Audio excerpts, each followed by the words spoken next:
వాతావరణ సమాచారాన్ని బట్టి మోంతా తుఫాన్ కొంత ఇబ్బందికర పరిస్థితులు సృష్టించేట్టు కనబడతా ఉంది. ఎటువంటి పరిస్థితులు ఉత్పన్నమైన వాటిని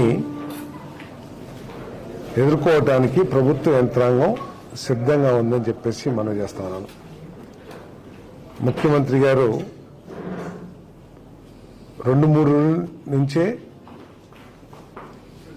ఈ పరిస్థితులు సమీక్షిస్తూ అధికారులకి తగు సూచనలు ఇస్తూ వీటికి యంత్రాంగం మొత్తాన్ని కూడా ప్రిపేర్డ్గా ఉంచారని చెప్పేసి మనం చేస్తా ఉన్నాను.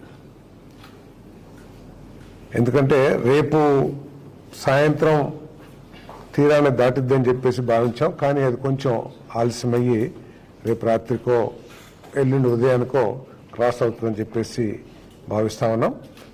ప్రస్తుతం కాకినాడకి ఒక 570 కిలోమీటర్ దూరంలో, అదేవిధంగా విశాఖపట్నంకి ఒక 590 కిలోమీటర్ దూరంలో ఇది కేంద్రీకృతమైంది. 16 కిలోమీటర్ పర్ అవర్ అది తీరం సైడ్ ప్రయాణిస్తూ ఉంది. కాబట్టి రేపు రాత్రికి ఎల్లుండి ఉదయానికి ఇది క్రాస్ అవుతుందని చెప్పేసి భావిస్తున్నాం.